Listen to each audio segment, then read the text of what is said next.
Belanda. Orang-orang Indonesia yang berkunjung pertama kali ke Belanda konon selalu terkejut dan kaget bagaimana bisa negeri kecil mungil seperti itu bisa menjajah dan menguasai negeri kepulauan Indonesia yang luas, besar, dan tempatnya begitu jauh ini. Ketika datang dengan kereta api dari Brussels untuk pertama kalinya, saya mulai batuk. Dan sebelum batuk saya berakhir, saya sudah sampai di Den Haag. Demikian ungkap seorang tokoh politik yang pertama kali datang ke Belanda, yang menggambarkan betapa kecilnya wilayah negeri itu. Keheranan ini menimbulkan perasaan yang disebut John Leech dalam bukunya Kaum Intelektual dan Perjuangan Kemerdekaan sebagai anti-klimaks. Hal ini terutama terjadi pada orang-orang Indonesia generasi pertama mereka yang terdidik di sekolah Belanda dan kelak menjadi para pemimpin Indonesia merdeka. Ruslan Abdul Ghani atau Cak Rus, salah seorang perintis kemerdekaan, bercerita bahwa ketika awal 1950-an berkunjung ke Belanda, ia bersikeras untuk minta diantarkan sopirnya ke terusan Mapeleredip.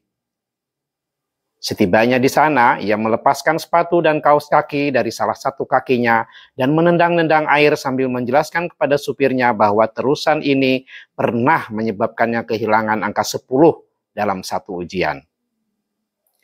Pertanyaan dalam ujian itu memintanya untuk menyebutkan nama semua terusan yang dilalui seseorang dalam perjalanan dari Amsterdam ke Groningen.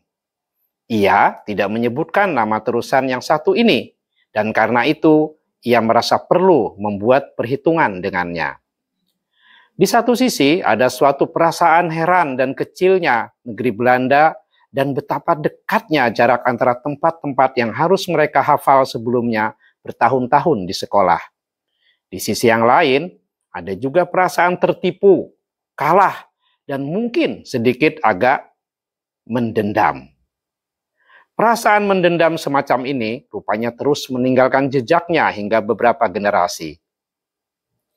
Ketika penyair M.H. Ainun Nadjib berkunjung ke Belanda, ia sempat juga berpikiran yang agak serupa.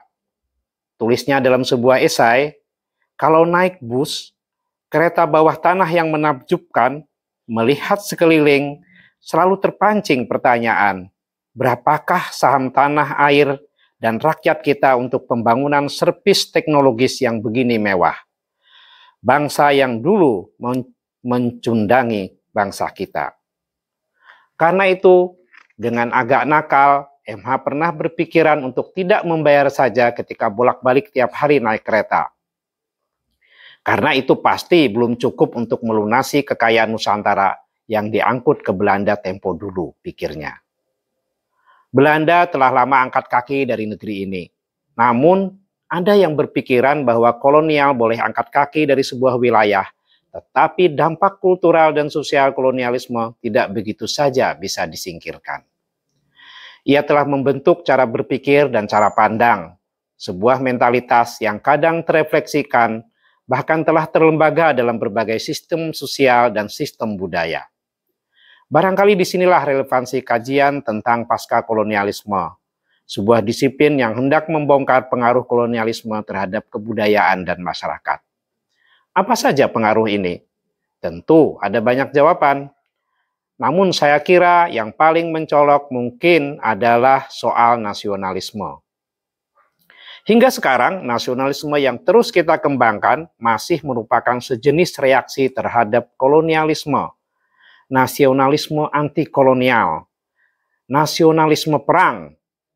Paham nasionalisme kita seperti tak beranjak dan selalu membayangkan seolah Belanda secara fisik masih berdiri di hadapan kita. Hampir-hampir tak ada transformasi. Meski kini batas-batas wilayah negara telah mencair, ekonomi global telah berkuasa dan kita terus hanya membebek saja. Biasanya bulan Agustus seperti ini, melalui perayaan-perayaan hari kemerdekaan, nasionalisme yang chauvinistik ini seperti disegarkan kembali. Dan inilah ungkapan populer yang paling paradoks. Hus, tenang, Belanda masih jauh.